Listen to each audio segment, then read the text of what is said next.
ఈరోజు ఈ భారీ వర్షాల కారణంగా ఈ సీజన్లో పడ్డ మొత్తం భారీ వర్షాల కారణంగా అన్ని పంటలు కూడా ముఖ్యంగా పత్తి, వరి మరియు కంది మండలంలోని అన్ని గ్రామాలలో చాలా మటుకు దెబ్బతిన్నాయి. రైతులు ఎంతో ఆరుగాలం కష్టపడి ఎంతో శ్రమ కోర్చి పంట చేతికంది సమయంలో ఇలా నీటిపాలు కావడం చాలా బాధాకరం. అందుకే రైతు కష్టాలను ప్రత్యక్షంగా తెలుసుకోవడానికి ఎంపీపీ బాలేశన్న గారి ఆధ్వర్యంలో మేమందరం కూడా ప్రతి గ్రామానికి తిరుగుకుంటూ సందర్శించడం జరిగింది. ప్రత్యక్షంగా రైతులను చూస్తే ఎంతో బాధేస్తుంది. అలాగే ఎంపీపీ గారు అధికారులకు కూడా మా సమక్షంలోనే స్పష్టమైన ఆదేశాలు ఇచ్చిండ్రు. ప్రతి ఎకరం కూడా నష్టపోయిన రైతుల మొత్తం వివరాలు సేకరించి కలెక్టర్ గారికే కానీ ప్రభుత్వానికే కానీ ఒక నివేదిక పంపించడానికి ఎంపీపీ గారు ఆలోచించి ఆ నిర్ణయం మేరకు ప్రతి అధికారులకు కూడా ఆదేశాలు ఇవ్వడం జరిగింది.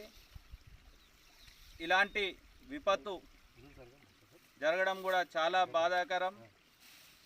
ఇదంతా కూడా ప్రభుత్వం ఆలోచన చేసి సరైన నిర్ణయం రైతులకు న్యాయం చేసే విధంగా తీసుకుంటుందని మేము ఆశిస్తున్నాం.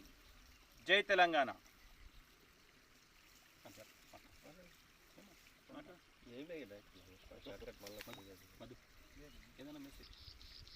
నేడు యాలాల్ మండల్లో ఏదైతే రైతు ఈ 2-3 రోజులతోటి కురుస్తున్న భారీ వర్షాల వల్ల నష్టపోయినరు, ఎక్కడెక్కడైతే నదీ ప్రవాహక ప్రాంతాలు ఉన్నాయో అక్కడ పూర్తి శాతం 100% కూడా రైతు పండించిన పంట పూర్తిగా నష్టపోవడం జరిగింది.